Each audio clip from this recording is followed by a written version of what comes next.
What's up, guys? Welcome to the first murder mystery on Tuesday with your host, me, Bri Aguiar.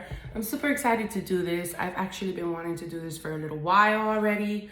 I see so many people doing it because true crime is so interesting. So every Tuesday, I will be uploading a new video of murder and mystery. I'm so glad you guys are here to watch it. Today's story is super interesting. It's someone that's been around for so many years, killing so many people, and now is when they finally catch the guy. So stay tuned for this interesting ass story. And if you like my channel and you like me, please like and subscribe and click that notification bar in the bottom so you can get updates every time I upload a new video. Also, every Sunday, if you love fashion, I drop a Shein haul video, which are super dope because I am super dope. If you're ever interested in knowing what it is that I'm drinking, I'll list the ingredients in the bottom. I know this is a Starbucks cup, but it's not Starbucks in here. It's actually a healthy smoothie. But I'll list the ingredients in the bottom just in case you guys want to try it out.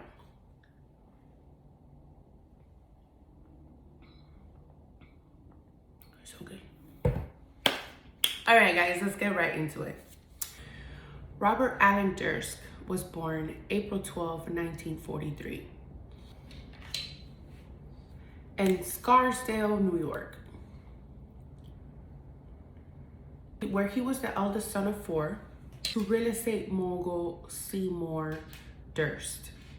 At an early age, Robert had already experienced some trauma that a lot of people think that maybe this was the cause of him basically losing his shit and going crazy. Robert allegedly witnessed his mother passing. He went through therapy. He never really got better. In his early ages of him attending school, a lot of his schoolmates said that he was a loner. He didn't really have too many friends.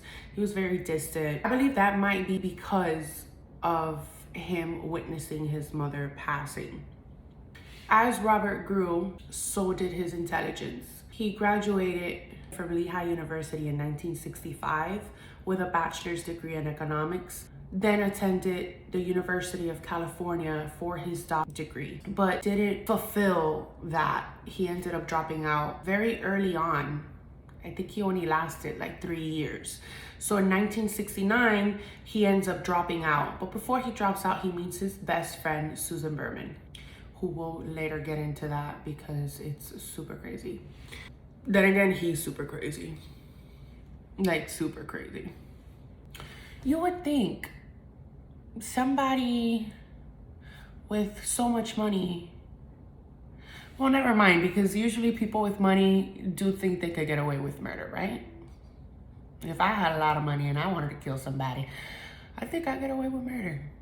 I'll pay a lot of people off. I'm just talking shit, I'll never kill nobody.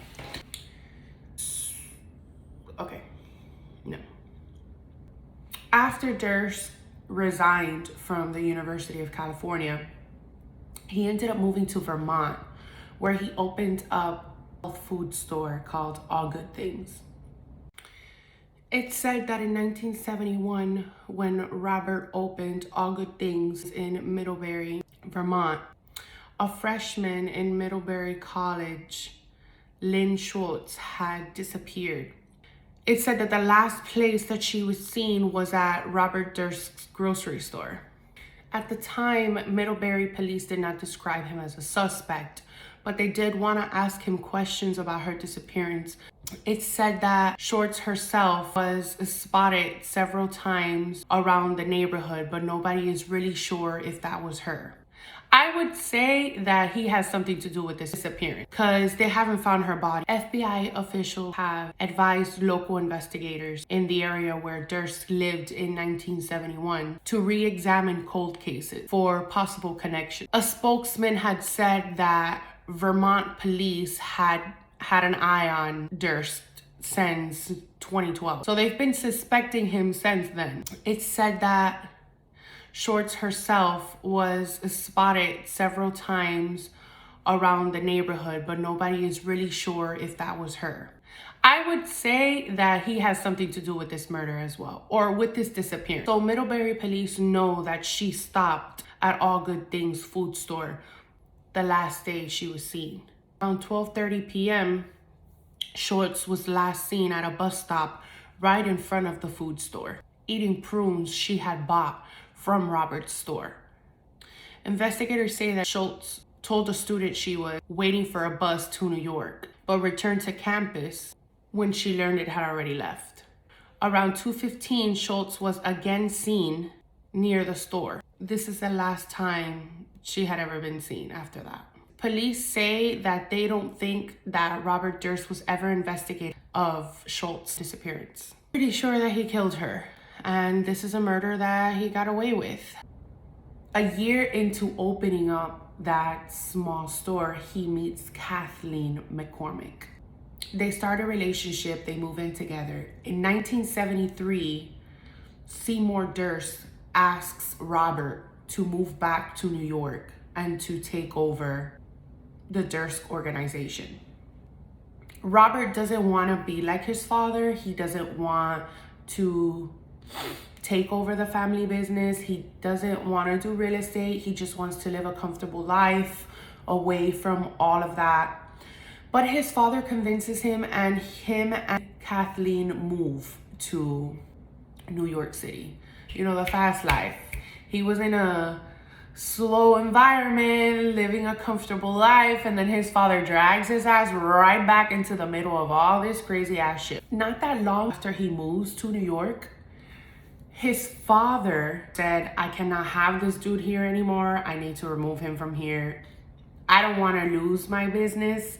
This is a very big organization and I need somebody responsible to take care of it. He removes Robert, allegedly.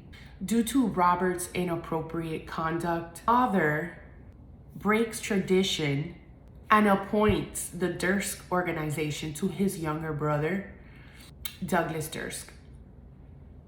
I think that's when that shit went boop and it clicked and he lost his, he really lost it. Robert loses his shit. He ends up trying to sue the family. He threatens the family. He threatens his younger brother that he's gonna kill him. He ends up suing the family for $65 million, taking his money, and you could say not leaving because he stayed in New York, but separating himself from his family and dragging Kathleen with him. In 2006, Robert eventually won that settlement for $65 million from the sue of his family. He felt like he was owed that money, like he helped on the development of the organization. And that dude was only really in that company for a couple years. So good. Let's get into the real juicy stuff. Kathleen McCormick's disappearance. January 31st, 1982. Kathleen leaves her home and goes to meet her friend Najimi at a party. Najimi claims that Kathleen looked odd to her. She was wearing pajamas when she usually dressed very nice. She was frantic and she was crying and she seemed very upset. She was gonna leave and go back to Manhattan. That she would call her once she got there so that they can meet at a pub. Robert claims he took her to the train station and left her there. He also states that when he got back home, she gives him a phone call letting him know that she arrived at their Riverside Drive apartment in Manhattan. When Najimi calls Kathleen, Kathleen doesn't answer the phone. She gets suspicious and she's trying to figure out why it is that Kathleen, one, never showed up to the pub that she said she was gonna go to, and two, never answered the phone at that. Several days later, Najimi makes a police report stating that Kathleen was missing. She was supposed to meet up with her, and at the end, she ended up not meeting her, and she hasn't picked up any of her phone calls. When police question Robert states that after he leaves her at the train station, he comes back home and he goes to his neighbor's house to have a drink. Once he has a drink with his neighbor, he goes to bed and doesn't hear anything about her. When police go to Manhattan to the Riverside Drive apartment complex, they question the doorman and the superintendent. The doorman claims that he saw Kathleen a block and a half away from the back. So he's not really sure if it was her, but he thinks that it was her. Superintendent said he never saw her, but what was odd to him is that he found her belongings in the trash compound, all her belongings. So police automatically think, okay, maybe she left because the doorman claims that he might have seen her. Since this is all speculation, Robert reports his wife missing the very next day, February 1st, which was the day that supposedly the doorman saw her. The doorman also claims that he never saw Kathleen come into the building. He never ran into her, but then he states that maybe he didn't work that night, that he was unsure, which that's kind of odd to me. I think maybe Robert paid him off to tell him that he was unsure. And I think Robert dressed as Kathleen to try to steer everyone out of his direction and make it seem like she herself just left without telling anybody anything. This is what I don't understand. Okay, a couple days before, Kathleen goes to the Bronx Medical Center to get treated for facial bruises. When her friend asks her if she's gonna press charges, she says that she's not gonna press charges on Robert. But then she goes back and tells Robert that she wants a divorce, and to make the divorce easier, she'll settle for a settlement of $250,000. Instead of doing that, he ends up canceling her credit card, removing her name from joint bank accounts, and refused to pay her medical tuition. At the time Kathleen was missing, Robert was dating a Prudence Farrell for 3 years. They weren't living in the same home, they were living in separate homes. But while his wife is missing, he's dating this woman.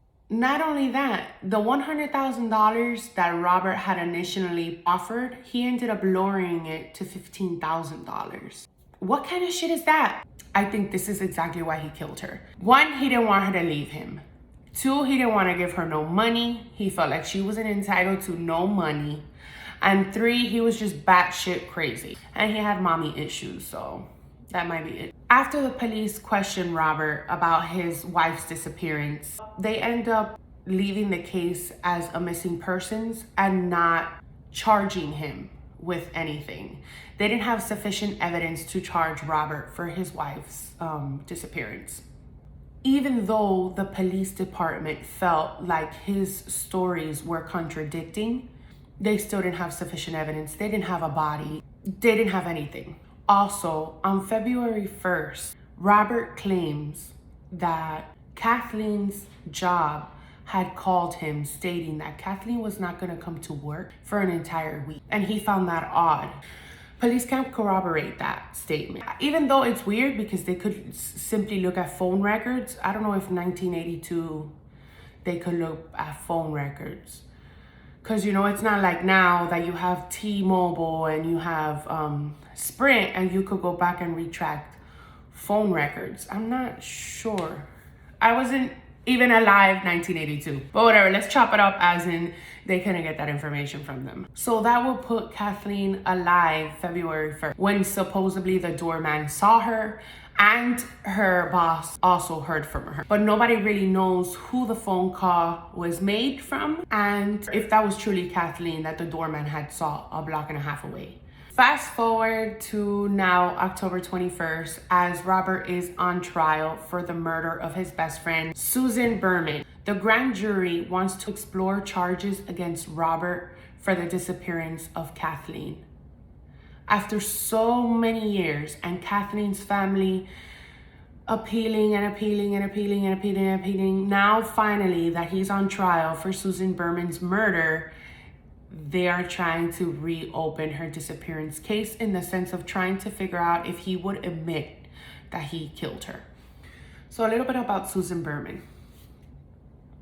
Susan Berman met Robert Durst in 1965 in the University of California while Robert was studying for his doctorate degree.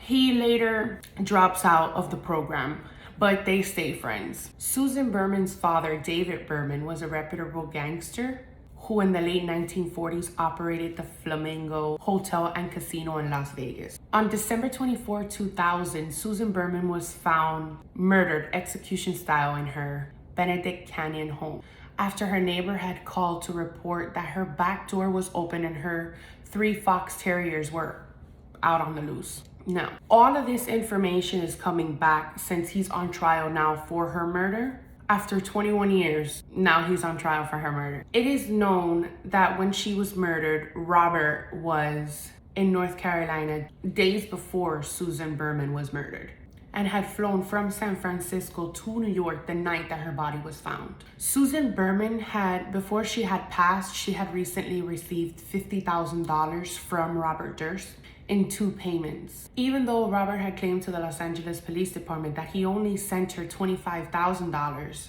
and faxed investigators a copy of it in 1982, he declined to be further questioned about the murder. So he paid Susan Berman $50,000. $25,000 out of those $50,000, he gave it to her in 1982 when his wife Kathleen went missing. Isn't that fucking fishy? This guy was trying to shut his friend up that knew about the murder. Allegedly, Susan Berman helped Robert with the disappearance of his wife, when in fact, all she did was help him with his alibi. She had claimed that she was with him the night that she went missing. I think he killed her because she was already going to talk about the murder and what he did. And I say that because November 2000, it became public that the case for Kathleen Mccormick was going to be reopened. And he knew that the only person that had information about this was Susan Berman. So he decided to kill her so that she wouldn't be questioned and she wouldn't retract her statement. Evil, evil, evil. He was so freaking evil. Robert stated in a deposition in 2005 that Susan Berman had called him a little bit before she passed to tell him that LAPD was going to show up at her home to question her about Kathleen's disappearance. But a study of case notes cast doubt on whether the LAPD ever made that phone call, or if Westchester's district attorney Janine Perro had ever scheduled an interview with Berman at all. After being tipped off that they were reopening the investigation for Kathleen, Robert Durst goes into hiding and moves to Galveston, Texas. This was in October 31st, 2000. This man just gets worse and worse and worse as the story continues on. October 9, 2001, a year after he moves to Galveston, a body of an elderly man is found floating in Galveston Bay. The man is dismembered and the head is nowhere to be found. But forensics comes back with the identification of Morris Black. Morris Black was Robert Durst's neighbor. Robert was arrested for this murder. Thank God. So far, the only one out of 3 that he had already done. Robert was arrested for his murder and then posted bail for $250,000. After posting bail for $250,000, he leaves the state and jumps bail. On November 30th, he was caught in a Wagsman's supermarket in Bethlehem, Pennsylvania, after trying to shoplift Band-Aids, a chicken sandwich, and a newspaper, when he had $500 in his pocket and he had $37,000 in his car. Also in his car, he had 2 guns in the car, some marijuana, and he had Gilbert Najima's address, Kathleen McCormick's friend. He had Morris Black's license in the vehicle. He also used his time on the run to stalk his brother Douglas, who he also threatened to kill several times. What a fucker, right? Like, dude, really? You're gonna show up to my house? You show up to my crib, and I know that you and I are in good terms, and you're a fucking serial killer, and you've been killing mad people. I would have shot your ass right where you were, but that's not my brother. This is not my case. And I don't have to deal with none of that crazy ass shit. My brother's actually a motherfucking saint. Once Robert was on trial for Morris Black's murder, he hires defense attorney John Waldron. While he was held on charges in Pennsylvania, he was eventually extradited to Texas. The trial of the death of Morris Black begins in 2003. Durst was tried for the murder of Morris Black. The prosecution only presented the jury with only one premeditated first-degree murder and no lesser murder or manslaughter charge. He then employed defense attorney Dick DeGuerin. If I am pronouncing it wrong, my bad. Do not come for me. He hires defense attorney Dick and claims self-defense. So the defense attorney for Robert conducts 2 mock trials in preparation for the case. Robert's defense team had difficulties communicating with him, so they hired a psychiatrist to find out why. I'm telling you, this guy was super smart. He knew what he was doing. Dr. Milton Altschuler. Yeah, no, it's definitely not how you pronounce the last name. Spent over 70 hours examining Robert and diagnosed him with Asperger's disease, saying his whole life history is so compatible with the diagnosis of Asperger disorder. His defense team argued at trial that the diagnosis explained his behavior. Robert claimed that Morris Black was a cranky, confrontational man. The day that Robert had murdered Morris Black, he says that Black had grabbed his .22 caliber, and in the process of Robert trying to get back the gun, he ends up shooting Morris in the face. So he ends up getting a paring knife, an axe, and 2 saws to dismember his body. He puts him in a black bag and then drops him in Galveston Bay. This is his defense. He thinks that this is self-defense. Dude, if you go ahead and you kill somebody, you will call the cops, especially if it's self-defense. You call them immediately if it's self-defense. This dude claims it's self-defense, shot him in the fucking face, cut up his body, and then put him in a bag. And not only that, where the fuck is his head? It gets better.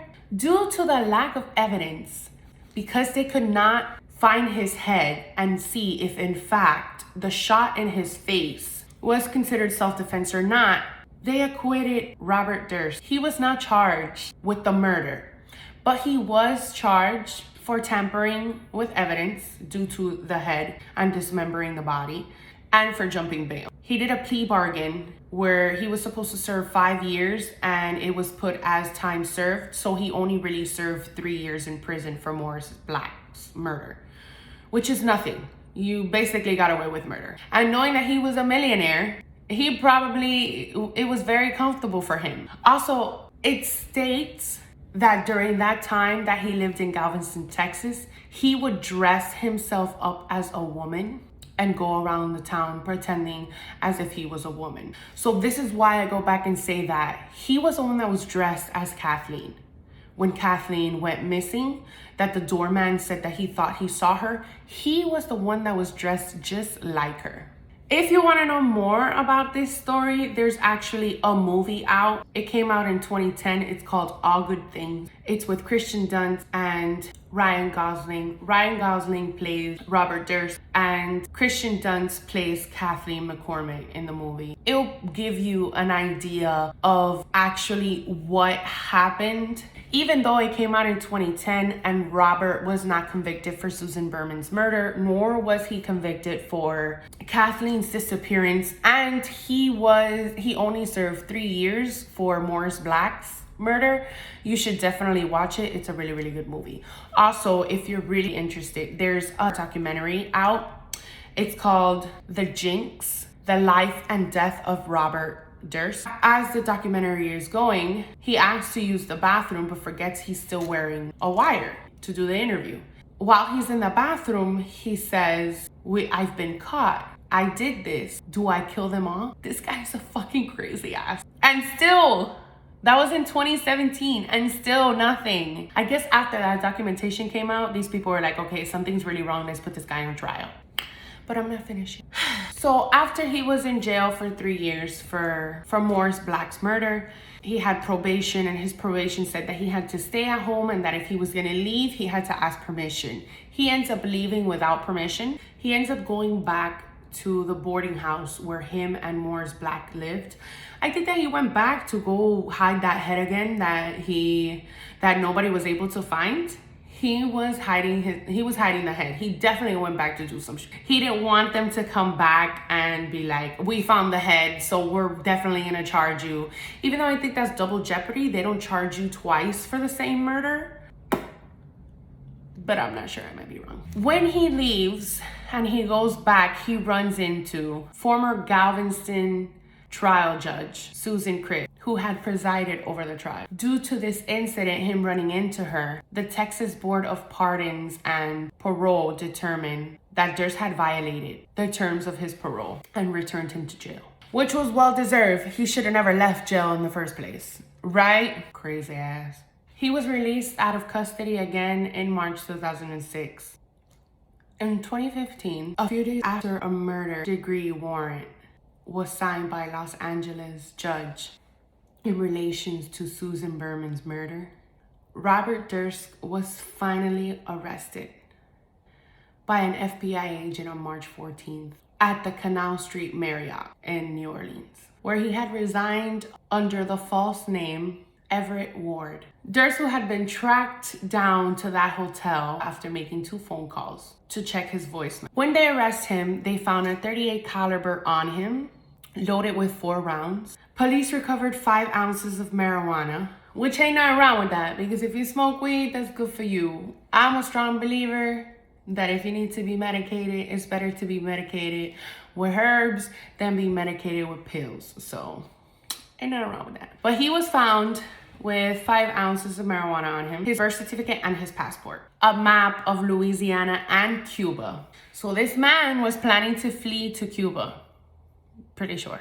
He had a flesh tone mask. So Everett Ward had a mask on and it didn't look like Robert Durst. He was pretty smart.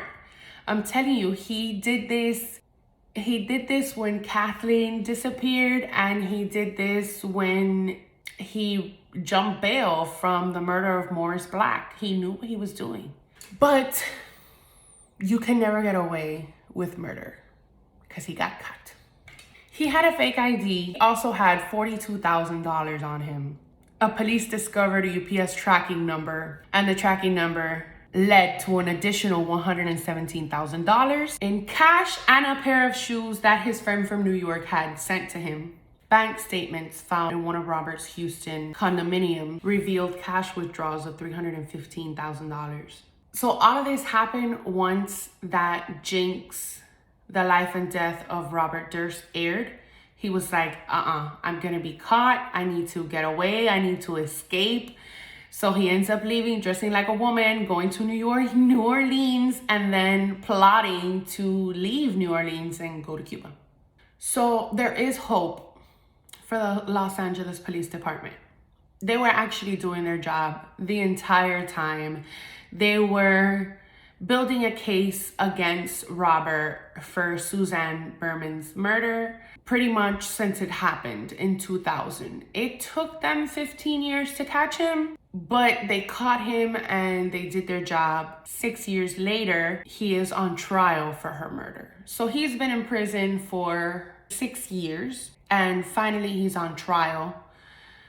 But he better not die, because if he dies, bro, he got away with murder yet again. And boy, I tell you, this man, the department and this man, he's just slipping right through the cracks each time. Like, they don't have enough evidence on this guy. This guy was super smart. He knew, dress as a woman, dismember a body, hide the head. Execution style, kill your friend who has information about your wife's murder. Like, and then not only that, try and kill your brother because you hate your brother, because he has everything that you couldn't have or couldn't maintain, pretty much, because he was given the same opportunity his brother was given, but he just couldn't. It just wasn't for him. He just wasn't that guy. He just wasn't good enough.